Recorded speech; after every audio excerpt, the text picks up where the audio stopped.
इस वीडियो में हम बात करेंगे कि गुस्से को कैसे हेल्दी तरीके से एक्सप्रेस या कंट्रोल किया जा सकता है। गुस्सा भी एक ह्यूमन इमोशन है, जैसे हैप्पीनेस, जॉय, सैडनेस या एक्साइटमेंट। लेकिन फिर भी गुस्से को पॉजिटिव इमोशन नहीं माना जाता, क्योंकि हमें पता ही नहीं होता है कि हम किस तरह से अपने गुस्से को एक्सप्रेस करें। उसकी वजह से हमारा फ़ायदा कम और नुकसान ज़्यादा हो जाता है। चलिए पहले बात करते हैं कि हमें गुस्सा आता क्यों है। जब कभी हमारी कोई आवश्यकता पूरी नहीं होती, या कभी हमारा विश्वास टूट जाता है, या हमारे अहंकार को धक्का लगता है, या फिर हमारी एक्सपेक्टेशंस पे कोई खरा नहीं उतरता, तो अक्सर हमें गुस्सा आ जाता है। इस संसार में हर चीज़ के फ़ायदे और नुकसान होते हैं, तो गुस्सा करने के भी फ़ायदा और नुकसान होता है। चलिए बात करते हैं अनहेल्दी तरीके से गुस्सा करने से क्या नुकसान होता है और किसका होता है। गौतम बुद्ध ने कहा है, तुम अपने क्रोध के लिए दंड नहीं पाओगे, तुम्हारा क्रोध ही तुम्हें दंडित करेगा। क्रोध का भाव हमेशा क्रोधी को ज़्यादा नुकसान पहुंचाता है, ना कि जिस पर वह क्रोधित हो रहा होता है। गुस्सा आपको physically, psychologically, emotionally, intellectually, spiritually harm करता है। लगातार और रोज़ गुस्सा करते रहने से आपका ब्लड प्रेशर, हार्ट प्रॉब्लम्स, नींद ना आना जैसी प्रॉब्लम्स घेर लेती हैं। गुस्सा आपकी मनोस्थिति को भी नुकसान पहुंचाता है, जिससे depression, anxiety, stress, panic attacks जैसे मनोवैज्ञानिक रोगों से आप घिर जाते हैं। गुस्सा आपके फोकस और कंसंट्रेशन को हिला देता है, जिससे आपकी फैमिली और प्रोफेशनल दोनों लाइफ डिस्टर्ब हो जाती हैं। जब आपको गुस्सा आता है तब आपकी सोचने समझने की शक्ति शून्य हो जाती है। आपके मन में जो आता है आप वो बोल देते हैं, और हाथ में जो लगता है आप चला देते हैं। गुस्सा करने से नकारात्मक विचार आते हैं और शरीर में नकारात्मक ऊर्जा का संचार होता है, जिससे हम नेगेटिविटी को आकर्षित करते हैं और हमारे जीवन में भी सब कुछ नेगेटिव होने लगता है। तो देखा आपने, गुस्सा करने के कितने सारे नुकसान हमें भुगतने पड़ते हैं। चलिए अब मुद्दे की बात पर आते हैं कि गुस्से को हेल्दी वे में कैसे एक्सप्रेस किया जाए। इसके लिए मैं आपको एक कहानी सुनाना चाहूँगी। एक बार की बात है, बुद्धा अपने शिष्यों के साथ बैठे हुए थे। एक शिष्य ने पूछा, प्रभु, हम गुस्से को कैसे नियंत्रित कर सकते हैं? बुद्धा ने कहा, मैं तुम्हें एक कहानी सुनाता हूँ। कहानी सुनकर गुस्से पर नियंत्रण कैसे रखना है, यह पता चल जाएगा। एक गांव में एक झगड़ालू महिला रहती थी। वह छोटी छोटी बातों पर गुस्सा किया करती थी, और अक्सर गुस्से में वह बहुत अपमानजनक बातें और गालियां भी दे दिया करती थी।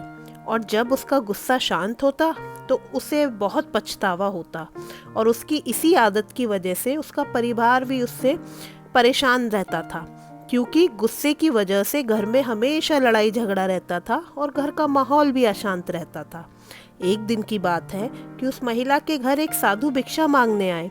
उस महिला ने साधु को अपनी समस्या बताई और कहा, हे साधु महाराज, मुझे बहुत जल्दी गुस्सा आ जाता है और मैं चाहकर भी अपने गुस्से पर नियंत्रण नहीं रख पाती। हे साधु महाराज, कृपया मेरी इस समस्या का समाधान बताइए। साधु ने अपने झोली से एक शीशी निकाली और बोले कि यह गुस्सा ना करने की दवाई है। जब भी तुम्हें गुस्सा आए तो इस दवाई की 4 बूंदें अपने मुंह में डाल लेना और 10 मिनट तक अपना मुंह मत खोलना, वरना यह दवाई असर नहीं करेगी। और वैसा बोलकर साधु महाराज वहां से चले गए। अब जैसा साधु महाराज ने बताया, महिला ने वैसे ही दवाई का इस्तेमाल करना शुरू कर दिया, और मात्र 7 दिन में ही महिला का गुस्सा कम होता चला गया। 7 दिन बाद जब साधु महाराज फिर उस महिला के घर आए, महिला साधु महाराज के चरणों में गिर गई और कहा, महाराज, आपकी दवाई ने तो कमाल कर दिया। अब तो मुझे गुस्सा भी नहीं आता, और जिसकी वजह से मेरे घर परिवार में भी सुख शांति है। साधु ने महिला की बात सुनी और मुस्कुराकर कहा, बेटी, उस शीशी में कोई दवाई नहीं थी, वो शीशी तो पानी से भरी हुई थी। तुमने अपना गुस्सा उस दवाई की वजह से नियंत्रित नहीं किया, बल्कि तुमने अपना गुस्सा चुप रहकर नियंत्रित किया है। यह कहानी सुनाकर बुद्धा ने अपने शिष्यों से कहा कि क्रोध को चुप रहकर ही पराजित किया जा सकता है, क्योंकि जब हम गुस्से में होते हैं तो हमारा बुद्धि विवेक शून्य हो जाता है और हमारी जीवा बुद्धि से भी अधिक तेजी से कार्य करती है और छोटी छोटी बातें बहुत बड़ी बन जाती हैं। और गुस्सा शांत होने पर हमें पछतावा भी होता है कि हमने गुस्से में क्या क्या कह दिया। गुस्सा मूर्खता से शुरू होता है और पश्चाताप पर ख़त्म होता है।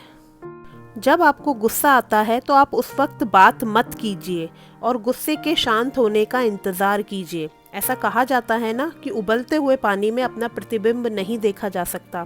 उसी प्रकार जब आपको गुस्सा आता है तो आपका ज्ञान और विवेक क्षीण हो जाता है और आप ऐसे कठोर शब्द बोल जाते हैं जो आपको नहीं बोलने चाहिए।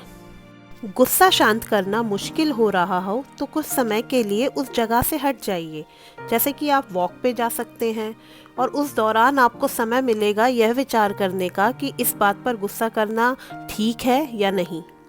आप breathe in and breathe out भी कर सकते हैं। इससे आपके अंदर का जो नेगेटिव थॉट्स हैं वो रिलीज़ हो जाएंगी और आपका जो माइंड है वो भी शांत रहेगा और आपको अगेन सोचने विचारने का कुछ समय मिलेगा। आप 1 से 10 तक गिनती भी कर सकते हैं और अगर बहुत अधिक गुस्सा आ रहा है तो आप 1 से 100 तक की गिनती कीजिए। हम सबको रोज मेडिटेशन और योगा भी करना चाहिए। हम सभी जानते हैं कि मेडिटेशन और योगा के कितने फ़ायदे होते हैं और यकीन मानिए एंगर मैनेजमेंट में भी मेडिटेशन और योगा बहुत हेल्पफुल होता है। अक्सर जब हमें गुस्सा आता है तो हम चीखना चिल्लाना शुरू कर देते हैं। हमें ऐसा लगता है कि चीखने चिल्लाने से हमारी बात का वजन बढ़ जाएगा, लेकिन यकीन मानिए यह उस समस्या का समाधान नहीं है जिसकी वजह से आपको गुस्सा आ रहा है। अपनी बात को शांति से रखना सीखिए, क्योंकि गुस्सा आने पर चिल्लाने के लिए ताकत नहीं चाहिए, गुस्सा आने पर शांत रहने के लिए ताकत चाहिए होती है। जिस बात पर गुस्सा आया है उस बात को सीधे तौर पर शांति से बताएं। अक्सर ऐसा होता है कि हमें जब गुस्सा आता है तो हम इधर उधर की बातें करना शुरू कर देते हैं, पुरानी बातों को उखाड़ कर लाने लगते हैं, दूसरों में कमियां गिनाने लगते हैं। अगर हम ऐसा ना कर कर जिस बात पर हमें गुस्सा आया है उस बात को सीधा बता दें तो शायद इतनी सारी बातें करने का कोई मतलब नहीं होगा। और अक्सर यह भी संभव है कि जो बात आपको गुस्सा दिला रही है हो सकता है वह किसी और के लिए नॉर्मल सी बात हो, तो फ़र्क सिर्फ दृष्टिकोण का है। इसलिए हमें सबके विचारों का और दृष्टिकोण का, उनके डिसीजंस का रिस्पेक्ट करनी चाहिए, जो आज के युग में बहुत कम हो गया है। अगर आप अपना गुस्सा जाहिर नहीं कर पा रहे हैं तो उसे अंदर ही अंदर दबाएं नहीं, उसे ज़रूर किसी भरोसेमंद इंसान के साथ शेयर करें।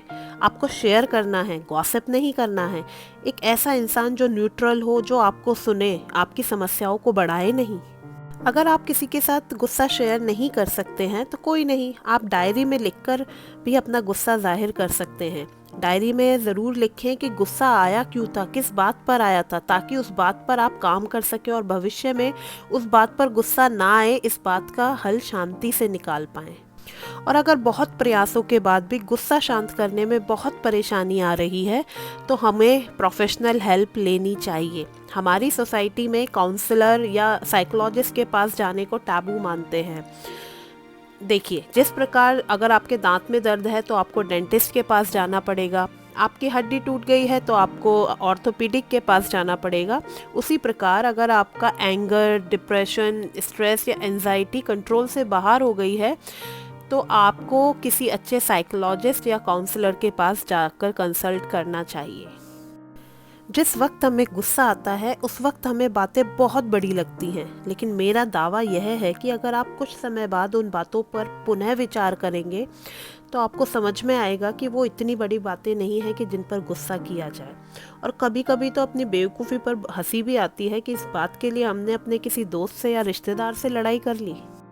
क्रोध को प्रेम से जीता जा सकता है। अपने जीवन में प्रेम और खुशी इतनी बांटो कि नफरत और गुस्से जैसे इमोशंस के लिए जगह ही ना बचे। And most importantly learn to respond, not react, क्योंकि रिएक्ट हम इन अ मोमेंट कर देते हैं, बट रिस्पॉन्ड हम सोच समझकर स्लोली उस बात पर विचार कर कर करते हैं। And mind it, anger is equal to danger, so stay away from anger. Live and enjoy.